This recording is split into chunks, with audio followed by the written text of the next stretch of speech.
There are moments in life when no one needs to say a word for you to know everything is about to change. For me, that moment wasn't when they slid a pay cut document across the table, nor when I sat in my car trying to breathe like someone who had just plunged underwater.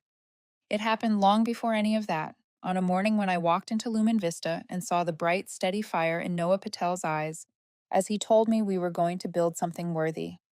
I believed him more than I had ever believed anything in my life.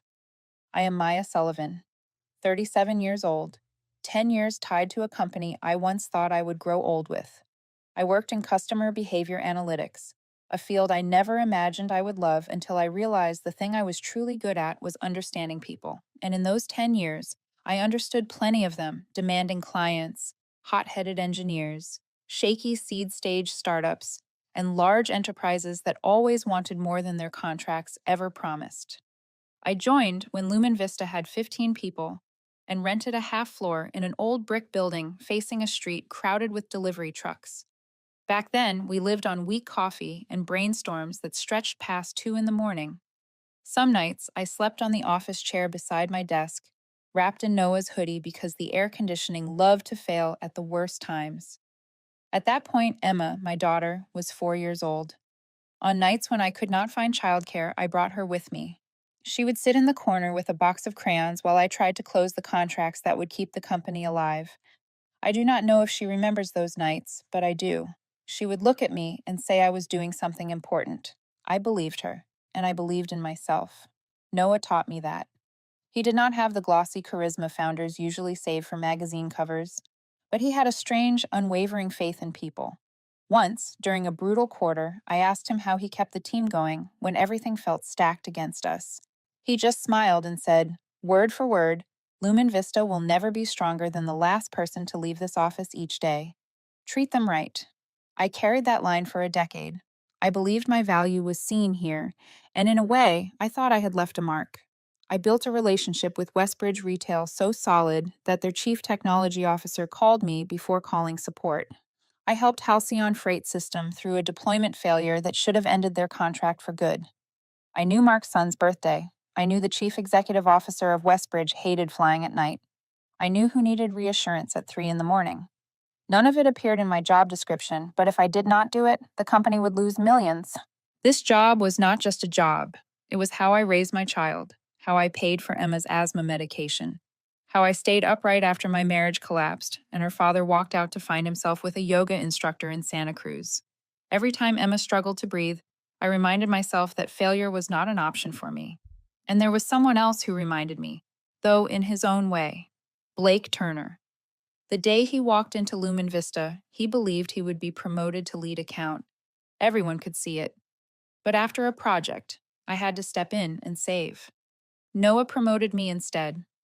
I never intended to block anyone's path, but I understood the look Blake gave me from that day forward. A quiet kind of stare that still managed to chill me down the spine. He never said anything cruel outright, but no one forgot his tone in that meeting when he claimed customer success was the most replaceable department in the building. I laughed then, but deep down I knew it was not a careless remark. For years, I assumed Blake was simply hard on the world.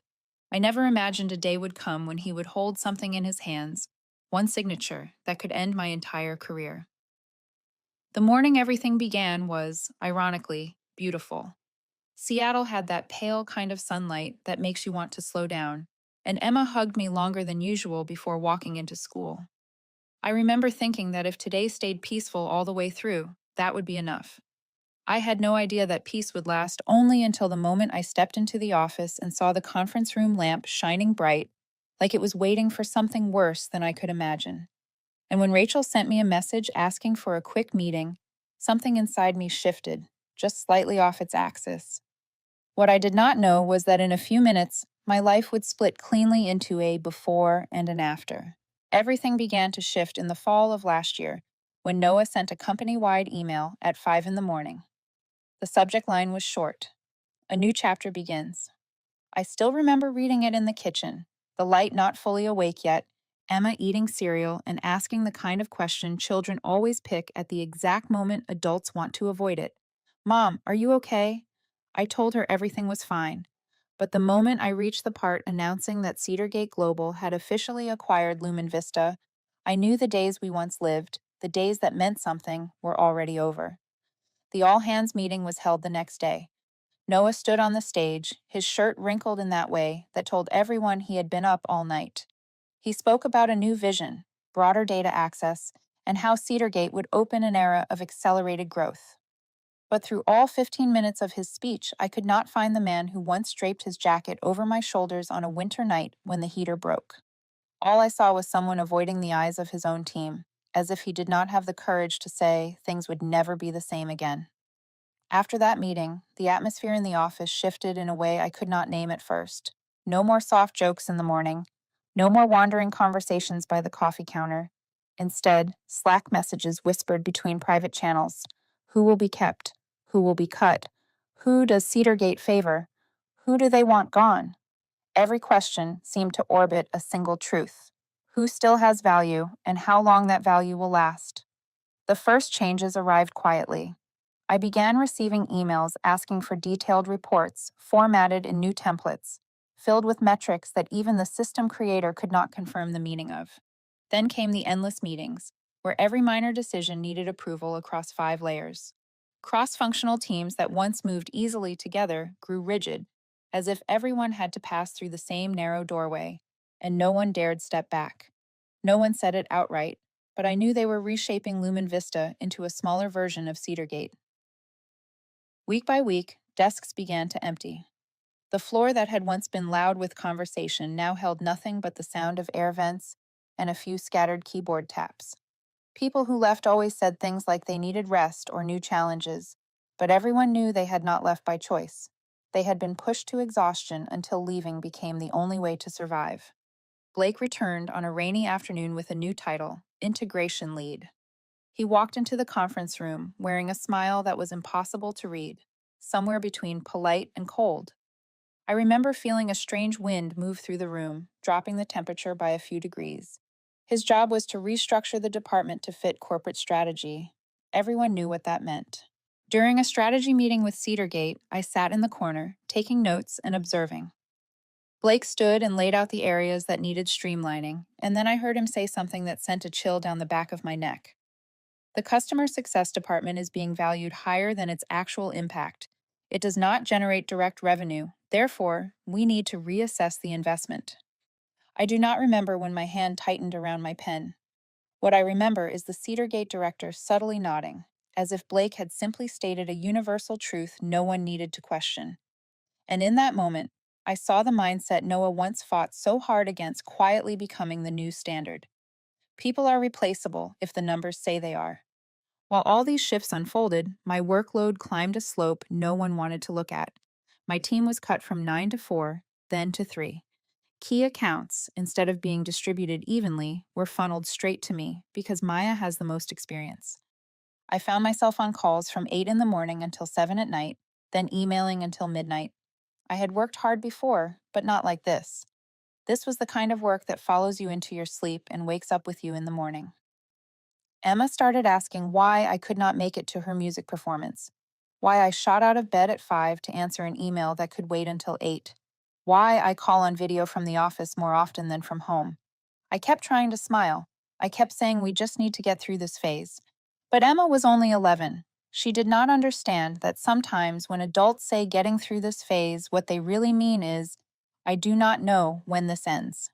The signs of burnout showed up the way they always do, predictable but still hard to accept. My eyes stung from staring at the screen. My hands trembled slightly on the drive home. I forgot lunch, forgot reports, forgot I had promised Emma we would watch a movie together that night. I kept telling myself it was only stress, that things would settle again. But deep down, I knew I was going past a limit I no longer had the strength to return from. And in the middle of all that chaos, something unspoken began to settle over everything. A quiet realization that the Lumen Vista I once knew was gone. No one wanted to be the first to say it, but we all felt it. That morning began like any other, if not slightly worse. I arrived a few minutes late because Emma had a stuffy nose, and it took nearly 10 minutes to find her spare inhaler. When I set my bag on the desk, my inbox was already blinking with dozens of unread messages. But the first thing my eyes landed on was not a client email. It was a short subject line from Rachel. Quick 15-minute catch up. I had learned that in a post merger environment, no quick catch up was ever truly quick, and almost none of them brought good news. Still, I hoped, the way someone walking into a courtroom still hopes the judge might be kinder today than usual. I closed my laptop, drew in a long breath, and walked toward the small meeting room at the end of the hallway. The moment the door opened, I saw them already seated. Rachel in her familiar spot, trying to hold a polite smile. And Blake, leaning back slightly, his hands interlaced, his expression calm in a way that bordered on unnerving. He looked at me as if he had been waiting for this moment for a very long time, as if a script had been written and I had just stepped into my assigned role. Maya, thank you for coming, Rachel said. Her tone tried to stay light, as if this were nothing more than an end-of-quarter update. But my throat tightened. Something in that room, in the way Blake did not bother to greet me, made the hairs on my arms rise. I had been in enough tense meetings to know when one of them would change everything. Blake spoke first. We have reviewed the organizational structure, starting with the roles that have the greatest impact on the market. I heard the phrase greater impact and, for a fraction of a second, allowed myself to imagine this might be an opportunity, maybe a move into a more strategic role, maybe something good. People fool themselves like that sometimes, right before they are struck down. Rachel placed a sheet of paper on the table and nudged it toward me. I looked at the first number, then looked again because my brain refused to process it. The new salary, reduced by 60%, effective immediately. I felt the room shrink around me, the hum of the air conditioner, the ticking clock, the cars outside, all of it tightening into a single point of pressure. I do not know how long I sat there. I only remember Rachel saying something about restructuring, market alignment, and resource focus. Words mixed into a formula people use when they want to kill a career but keep their tone gentle. Blake leaned forward. The market does not pay that level for your role anymore, Maya. He said it like someone reading a neutral statement out of an economics textbook, not like he was talking about 10 years of my life. Then he kept going, listing a few small mistakes I had long forgotten.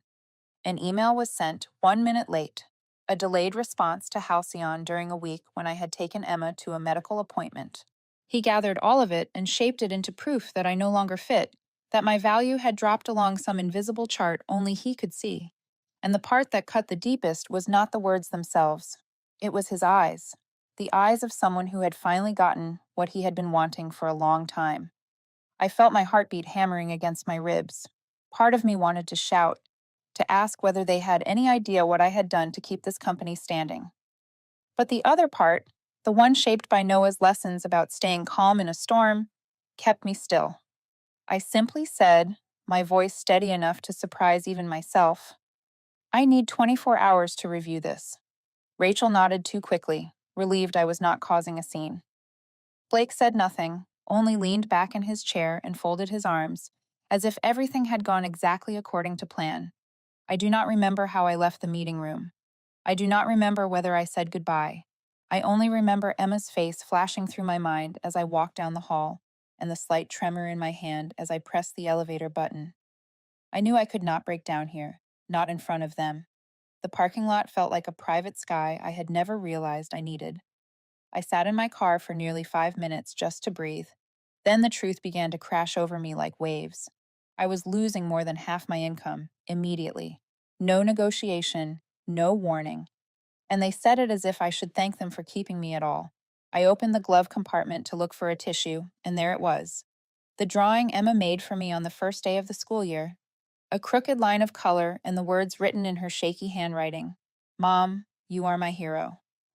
I stared at it, and something inside me cracked, in a way no meeting and no number ever could.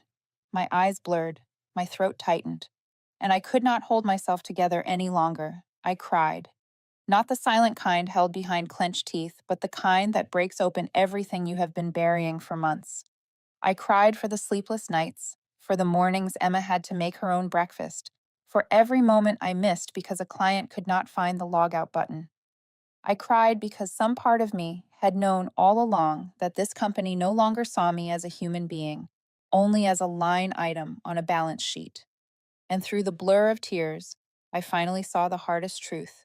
I had traded away too much of my time for a place that no longer deserved it, a place that had forgotten who I was. That night, I did not go home right away. I drove to the parking lot behind the city library, the kind of place where no one pays attention to anyone, and the yellow lights stayed dim enough for you to feel like you could disappear into the air. I opened my laptop on the passenger seat, my hands still trembling slightly after crying in the car. I knew I should rest, should go home to Emma, should find something to hold myself steady. But inside me, one single question kept repeating. What gives them the right to do this to me? I pulled up the old employment contract I had signed nearly a decade earlier. Those pages were once a point of pride. I remember the day Noah handed them to me. He said we were building a core team, that people like me would be the irreplaceable heart of the company. Now, looking at it again, every clause felt like proof of the innocence I did not know I had back then. I read every line again and again. No, non-compete. A salary reduction clause requiring advance notice. A transition requirement for any change in compensation. All of it was there, written as if it had been designed to protect me in the future, yet Cedargate had torn through every bit of it with a single sheet of paper and 3 gentle sentences about the market. A slow, heavy despair spread through me, the kind that feels like a wound without blood, sharp enough to keep you still. My phone buzzed, a LinkedIn notification. I almost ignored it, my mind too worn to hold even one more thing, but the name stopped me. Lena Ortiz. Lena and I had worked together in the early years of Lumen Vista. She was sharp, funny, ambitious, the kind of person who could close a deal in 3 sentences. 6 months earlier, she had left for Orion Metrics. Once Cedargate arrived, that decision looked like perfect survival instinct. Her message held only 2 sentences. Maya, are you free to talk? And have you checked your LinkedIn lately? I wrote back that I could talk right then if she was available. 5 minutes later, my phone rang. Her voice came through, edged with worry. Maya, I have been trying to reach you for days. Elliot asked about you at least 3 times last week. You have not checked LinkedIn at all. I let out a dry laugh. I could not remember the last time I had slept for even 4 hours. I had opened nothing but emails and client documents. Lena exhaled. Elliot Kane wants to meet you. Not a casual meeting, not exploratory. He has been watching your work for a long time. He even said outright that if he ever had the chance, he would bring you over no matter the cost. I went silent. The sentence echoed in my mind like a door swinging open. Elliot Kane was the chief executive of Orion Metrics, a man sharp enough to silence a room with a single question. Someone respected by major clients and feared by competitors, and now he wanted to meet me. The next day, I stepped into a small cafe on the west side of the city and chose a table near the window. Then Elliot walked in, a man in his early 40s, tall, with eyes that looked straight through whatever you tried to hide. His handshake was firm, the kind that told you he already knew exactly what was happening to you. Let us speak plainly, Maya. I know Cedargate just cut your salary. My blood seemed to halt for a beat. He continued, his voice steady but full of weight. And I know why they did it. It is not your ability. It is not the market. They are lowering the value of a department before shifting it into their model. And you are the head of that department. I had heard people analyze strategy before, but never someone who could name the truth of my situation in a few sentences. Elliot did not just describe what was happening. He laid out everything I had felt but could not articulate. I told him about the meeting, the salary cut, Blake's eyes, the small mistakes they gathered and used as justification for a decision made long before that day. Elliot did not interrupt. He watched me with the understanding of someone who knew the cruelty of mergers far too well. When I finished, he nodded. That is called value erasure before reassignment. They do it to push you out without paying much. But let me be clear, nothing in your story shows you deserve to be treated that way. Then he placed a thin folder on the table. This is our offer. Role: Vice President of Customer Impact. Compensation higher than your original salary at Lumen Vista before the cut. Performance bonus tied to retention, stock options, and premium health coverage that includes all of Emma's medication. I could barely breathe. But Elliot was not done. We are opening a new service branch focused on system transformation for large enterprises. To do that, we need someone who understands customers well enough to grasp not only their KPIs, but their unspoken fears. Someone who can save a contract in its final minute. Someone chief information officers trust more than their own technical leads. And that is you, Maya. You are not just qualified. You are the person we want to build the entire division around. I looked at Elliot, and for the first time in many months, I felt seen. Truly seen. Not as a cost line to optimize, but as a human being with value that was tangible, specific, and undeniable. While I was still absorbing it, Elliot added one more line, slow and deliberate, as if he wanted it carved into my memory. Someone like you should never be treated as a number in a cost reduction table. Someone like you creates revenue, not expenses. In that moment, I knew my life could turn onto an entirely different path. And for the first time in a very long time, what I felt was not fear. It was something close to hope. That night, after meeting with Elliot, I drove home in a strange state. Not relieved, not exactly excited. It felt more like standing at the door of a room you know will change your life the moment you step inside. I sat in the living room, watching the streetlights spill through the window while hearing Emma laugh in her bedroom at the same cartoon she had watched for the 10th time. I thought about Elliot, about his words, about the salary cut paper on Rachel's desk, all of it pulled together into a tight line that held both danger and possibility. Lena called me around 9 in the evening, ready for the next part. She said it like we were playing some strategic game and we were about to win. She told me Orion's legal team had reviewed my old contract and wanted me on a Zoom call the next morning. I agreed, even though a small part of me still felt guilty, the kind of guilt loyal people carry even when they are the ones betrayed. The following morning, I sat before my screen as the Zoom window lit up with three faces: Lena, a young attorney named Marcy, and Orion's senior counsel, Mr. Harding, a man whose voice made anyone sit a little straighter. We reviewed your contract carefully, Mr. Harding began. And Maya, let me be very clear. Cedargate has put itself in a difficult position and given you leverage. I leaned in slightly. Those were not words you heard every day. He lifted a packet of documents. There are three key points. First, there is no non-compete clause. That means you can join Orion entirely within the law. No one can prohibit you from doing so because your old company failed to protect that right from the start. I knew that, but hearing someone else say it, especially an attorney, made it feel real. Part of me felt relief, another part felt anger. How could a company dismantle someone's life so easily, yet be careless about its own protections? Second point, he continued, is the salary reduction clause. If compensation is decreased by more than 20% without advance notice, you may leave immediately and have no obligation to complete the client handoff. They cut your pay by 60%, far beyond the limit.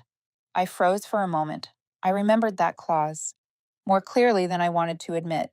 I was the one who had advocated for it years earlier after a former colleague was forced to work nearly 2 weeks unpaid to hand off clients before being terminated.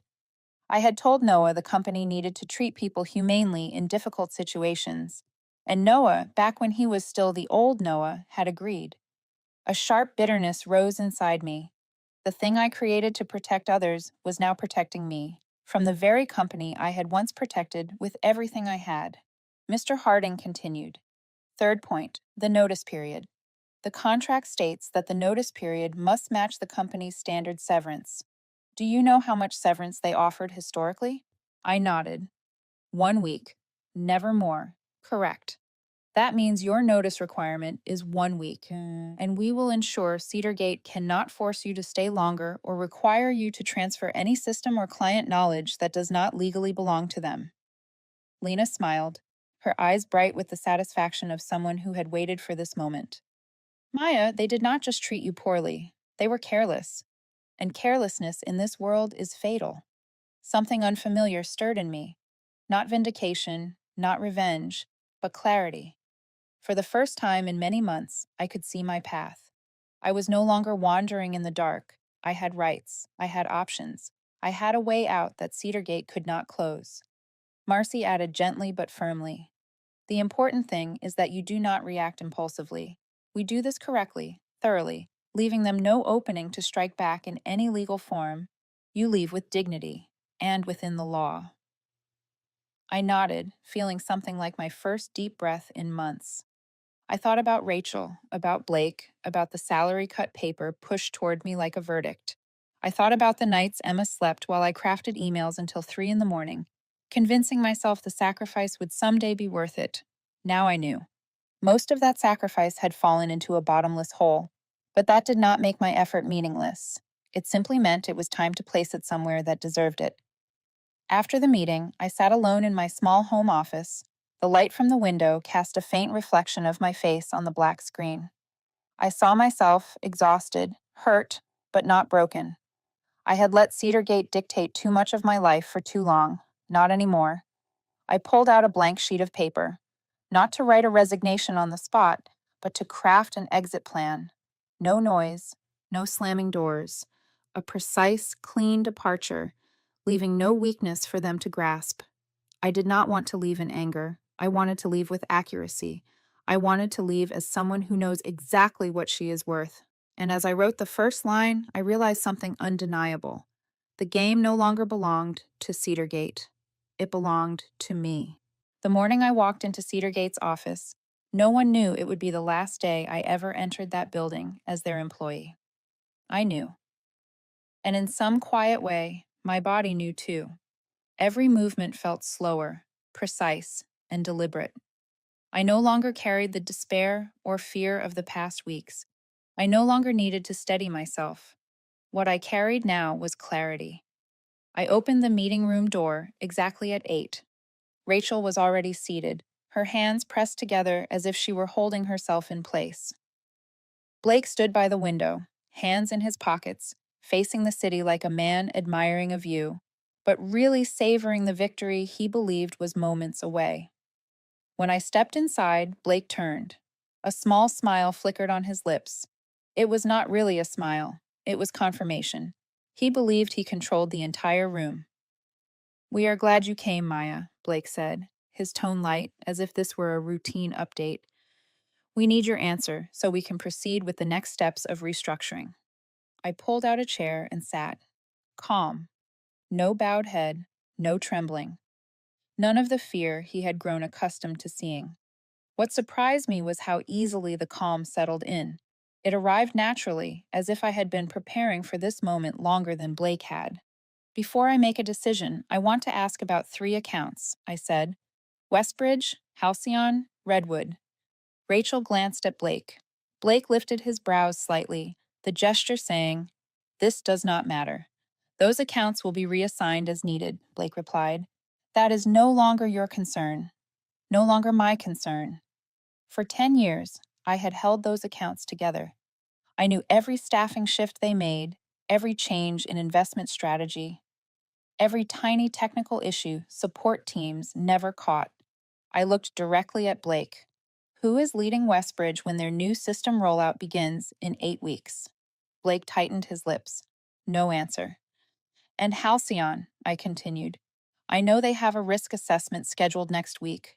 Who will lead that call?" Blake dropped his eyes as if searching for notes, but really avoiding mine. I leaned forward slightly. "And Redwood. Their renewal is next month. They specifically requested my presence in their executive meeting." Rachel sat frozen. Blake shifted from confident to visibly irritated. "Those matters will be handled internally," he said, voice thinning. "You do not need the details anymore." I nodded softly. I had confirmed what I suspected.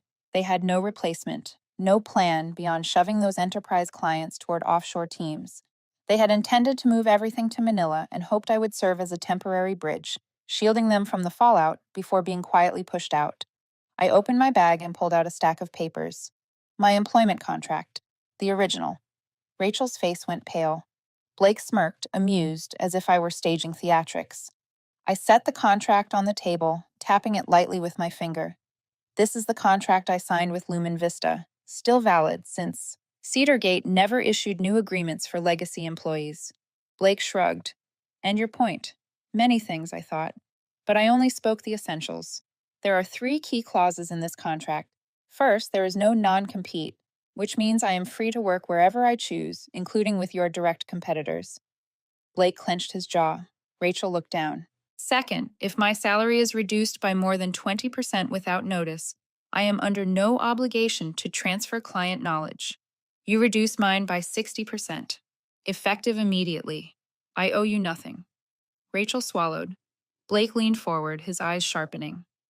And third, I continued, the notice period must match the severance historically granted. Lumen Vista never granted more than 1 week. Therefore, my notice is 1 week. Blake slammed his hand on the table. You think you can wave an old contract at us? I have access to your emails and personal files on our system. If I find anything inappropriate, any data that does not belong to you, we will sue. You will never find work again. That was the moment I realized the man in front of me was done pretending. Blake no longer hid anything. He wanted me afraid, small, broken, back in the place he believed I belonged. I met his eyes directly. No retreat, no softening. You think I do not understand this contract, Blake? I am the one who wrote this section. I proposed the salary reduction and handoff protections after an employee was forced to work unpaid. I understand every line more clearly than you ever will. Rachel's eyes widened. Blake froze, disbelief cutting through his expression like someone had shattered a story he had told himself for years. I stood. My voice was steady, almost quiet. I am resigning, effective immediately. Silence. Only the hum of the air conditioner amplified the truth that had just filled the room. I slipped the contract back into my bag and walked toward the door. I had barely taken a few steps when my phone began vibrating nonstop. Rachel stared at her laptop, face tightening. Blake shot upright. He just sent an internal email, Rachel whispered. About me. Rachel nodded. Her voice fell to a thin line. He claims you abandoned your role, refused handoff, and showed signs of transferring client data. In that moment, I understood the battle was not over. Blake could not stomach that I left on my terms, unbroken. So he built a story of his own. But I was not afraid anymore. I opened the door, stepped out of the meeting room, and knew the real storm had only just begun. When I stepped out of the meeting room, the air in the hallway felt thicker, as if every molecule were watching me. I knew this was the turning point. I had just placed the final period on 10 years of my life, not through defeat, but through choice. My phone kept vibrating in my pocket as I walked toward the small workspace Cedar Gate had pushed me into after the takeover. I closed the door, leaned back in the chair, and breathed. Today, there were 3 people I needed to call, and I knew each call would slice through the illusion of power. Cedar Gate thought it still held. The first call was to Elliot Kane. He answered almost instantly, his voice calm but sharp enough to cut through every layer I tried to hide behind. Maya, I said, I have officially resigned. There was a silence, but not the awkward kind. It was an acknowledgement. Elliot said, Good. But I need to know how you are. I told him everything. The meeting, the paper, the internal smear email. Blake sent minutes after I walked out. Elliot was neither shocked nor riled. He dissected the situation piece by piece like a surgeon reading a scan. This is their tactic: noise and intimidation until you drown in fear. Do not let them. Our legal team will send a notice today. Then he finished with a voice that felt like a vow. Maya, you are not coming to Orion because you need us. You are coming because we need you. I could not speak for a moment, but I knew, for the first time in years, I had a place that did not treat me like a number. We set a meeting for Monday. The second call was to Noah Patel. He answered with the sound of wind and ocean behind him, the place he always retreated to when he needed to think. His voice shook slightly when I said, I resigned, Noah, and Cedargate is spreading internal accusations. A heavy silence followed. Then he said quietly but firmly, I know. I warned them 3 weeks ago. I straightened. Warned them about what? Noah exhaled, the sound of a man watching the house he built lose brick after brick. I told them your department was not to be touched, not because of emotion, because you hold 3 accounts whose combined revenue could collapse their entire quarter. They ignored me. My chest tightened. They had known the risk yet chose to proceed. I said, I am sorry you had to see this happen. But Noah shook his head. No, Maya, I am the one who owes you an apology. I believed Cedar Gate would keep its word. I was wrong. Then his voice hardened in a way I had never heard. I am calling Gerald, their chief executive, today, not to plead, to tell him that if they continue threatening you, I will testify that the entire thing violates protocol. Something caught in my throat. Noah was not just standing with me. He was standing for the values that once kept Lumen Vista alive. We ended the call, and for the first time, my past did not feel like it had abandoned me. The final call, the most critical, was to Jade Park, Chief Information Officer of Westbridge. She answered almost instantly, her voice quick and sharp as always. Maya, what happened? I spoke plainly. I am no longer at Lumen Vista, effective this morning. Silence. Then Jade burst out, That is impossible. Did they terminate you? No, I resigned. Why? I explained the 60% cut, the restructuring, the pressure tactics, and the fabricated email. But I had barely finished when anger snapped in her tone. Maya, you are the reason we signed with them. Not the technology, not the pricing. You. You understand our system better than our own teams. They removed you without notice, without a transition, without a single briefing. I answered, Nothing at all. Jade nearly shot out of her chair. I will demand an explanation from Cedargate today. They have violated the Enterprise Account Management Clause. And Maya, she paused, her voice steady but weighted. I do not know what you choose next, but any company that gets you is the one that wins. When I hung up, the room was so quiet I could hear my own heartbeat. But it was no longer the heartbeat of someone afraid. It was the heartbeat of someone standing at the edge of a new chapter. In 2 hours, 3 calls, 3 strikes that cracked the power structure Cedargate believed was untouchable. They could smear me. They could threaten lawsuits. They could manipulate internal narratives. But they could not control the one thing I truly owned: the trust of the people I had stood beside, helped, and fought for. A chain reaction had begun, and unlike Cedargate, I did not need to destroy anyone to win. All I needed was to stand with the truth. For the first time in months, I was not running from anything. I was walking toward a future I had chosen. The ripple effects from those 3 calls moved faster than I expected. In less than 24 hours, Cedargate began to feel the first tremors. Like the echo of an earthquake they believed would never reach them. I heard from a few former colleagues that their internal Slack had been in chaos all morning. Westbridge demanded an urgent meeting. Halcyon sent a formal inquiry questioning the status of their account. Redwood asked for an explanation of why I had been removed from the project without notice. And in every one of those messages, my name appeared, again and again, a reminder of the value they had failed to see. I was standing in the kitchen preparing breakfast for Emma when my phone rang. Unknown number, New York area code. At first, I thought it was spam, but something pushed me to answer. A man's voice came through, clear and cold, like glass, newly wiped clean. Is this Maya Sullivan? Yes, I said. This is Logan Harrington, Chief Executive of Cedargate Global. I froze, my hand still on the refrigerator handle. Logan Harrington was not the type of leader who called mid-level employees. He was the kind who made an entire board straighten their chairs just to avoid irritating him. If he were calling me, Cedargate was truly afraid. I heard you have left the company, Maya, he began. A short pause. I want to say this entire situation is unfortunate and entirely reversible. I did not respond. I let him continue, and he did, as if rehearsed. We are prepared to restore your previous salary, plus an updated bonus structure aligned with current market standards. And I want you to know, I did not know the offshore transition plan. That was not a decision I approved. A strange, quiet humor went through my chest. A billionaire chief executive is trying to save his own chair by sweeping blame off his desk. I expected to feel triumphant, but all I felt was exhaustion. Exhaustion at how people only pay attention to human beings when numbers begin to bleed. You are calling because it is costing you money, I said, my voice low but sharp enough to split the air. There was a pause. Then Logan answered, softer now, but straining to keep control. I want to retain talent in this organization. I shook my head, though he could not see it. No. If Westbridge had stayed quiet, if Halcyon had not emailed, if Noah had not called you, you would not be on this line. I was a cost line to you. And when a cost line walks away on its own, You decide to call it talent.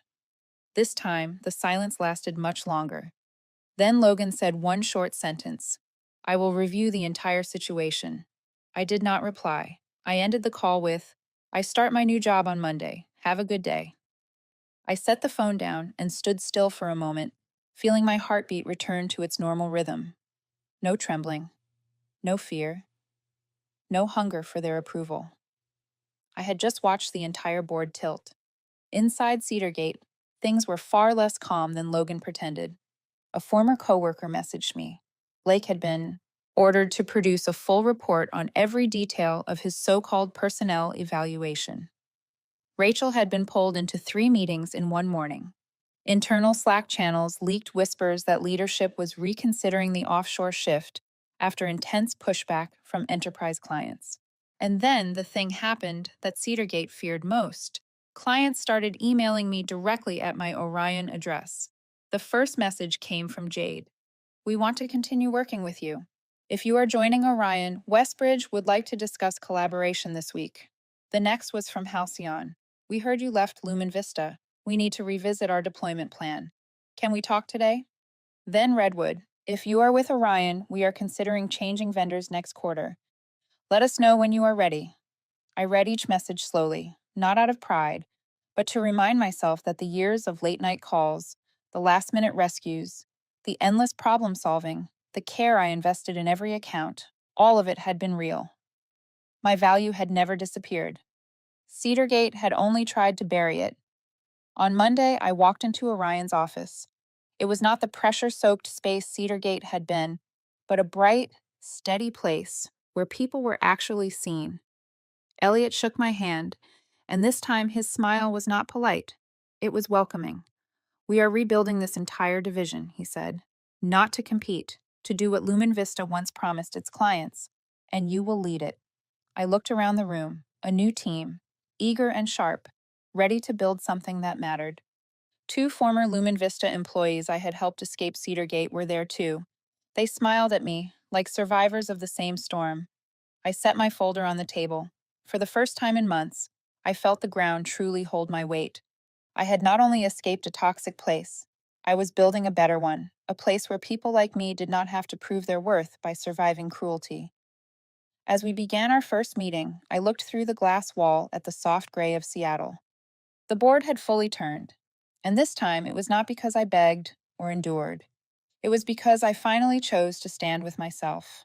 A year passed so quickly that I sometimes had to stop and ask myself how I ever lived under fear for so long. 12 months earlier, I had sat in my car in the Lumen Vista parking lot, crying until I could barely breathe, wondering how my future would collapse.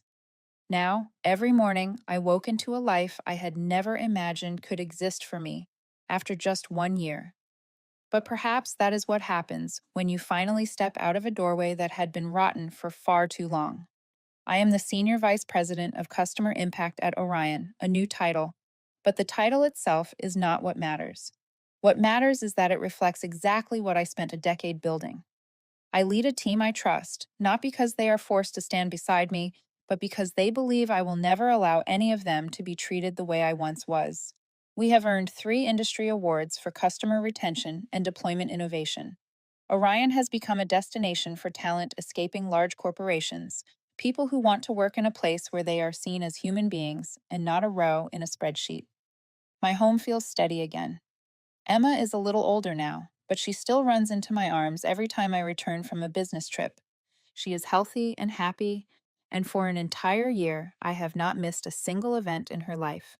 I have been at every important moment: the piano recital, the science fair, the sports ceremony.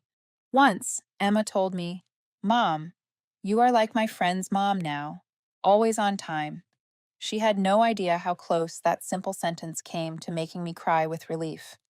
What makes me smile most is not the title, not the stock, not the salary, but the evenings when we sit down to dinner on time, with no one checking the clock in fear of an urgent email. Emma tells me about her day, and I tell her the good parts of mine. I never knew life could feel this peaceful. But the day that marked the greatest shift in my life was the day I stepped onto the stage at the SaaS Global Summit, the largest event in our industry. I had been invited as the keynote speaker for the session on the future of customer impact. When my name was announced and the lights hit the stage, I walked forward into applause so loud it made me pause for a breath. Not from pride, but from the truth that a year earlier I had believed I would never stand in a place like this. I looked toward the front row of the audience, and I saw him. Logan Harrington, Chief Executive of Cedar Gate Global. He sat there with his fingers interlaced, eyes fixed on me. No anger, no resentment. Just the bare truth people sometimes have to face, the realization of their own misjudgment. For one brief moment, I wondered what he was thinking. Regret, confusion. Whether he was asking himself how he had let go of someone who could have helped steady his company when the waters turned rough, or whether he finally understood that cold decisions on paper can destroy things that numbers will never measure. I would never know. And I did not need to know, because that moment did not belong to him. It belonged to me. Before I began my speech, a movement drew every eye in the hall. Jade Park, Chief Information Officer of Westbridge, stepped from the front row onto the stage. No announcement. No theatrics. Just a familiar smile, the same one she wore every time we had pulled a doomed project back to life together. Jade shook my hand before thousands of people. Maya, you deserve to stand here more than anyone. The applause rose again. I saw Logan lower his head slightly, not sure whether it was an acknowledgement or avoidance. But it did not matter. What mattered was this. The clients, the people who had always been the heartbeat of my work, stepped onto the stage before the entire industry to declare publicly that my value had never belonged to Cedargate. In that moment, something old closed like a straight, clean line. I began my speech without looking at Logan again. I spoke about the truth that no one in the industry wanted to say aloud. That real innovation lives in how we treat people, not in cost optimization formulas. A relationship built on trust is worth more than any contract signed under pressure, and that sometimes the most important thing a company can do is not stand between its employees and their growth. When I finished, the entire hall stood up. It was not a standing ovation for one person. It was recognition for everyone who had ever been treated like a number, dismissed, undervalued, pulled into a conference room to hear a verdict they did not deserve. In that moment, I saw just how far my life had come. And as I stepped off the stage, Jade leaned in and whispered, Cedargate did not lose you to Orion. They lost you to themselves. That night, when I took Emma out to celebrate, I thought of my story, not as a tragedy, but as an upward arc. True revenge was never about destroying Cedargate. It was not about costing anyone their job, nor proving I was right and they were wrong. The most beautiful revenge was living a life they no longer had the power to touch. I no longer saw myself as a number that could be reduced. I no longer spent nights hoping for recognition from people who never saw my worth. I rebuilt my life on my own terms, and for the first time in years, I felt light, free, and real. I did not destroy Lumen Vista. Lumen Vista destroyed itself when it forgot what Noah once taught. A company is never stronger than the last person who walks out the door each day. And me. I did the only thing that could ever be called revenge. I stood up. I moved on. I became the strongest version of myself. And that was enough.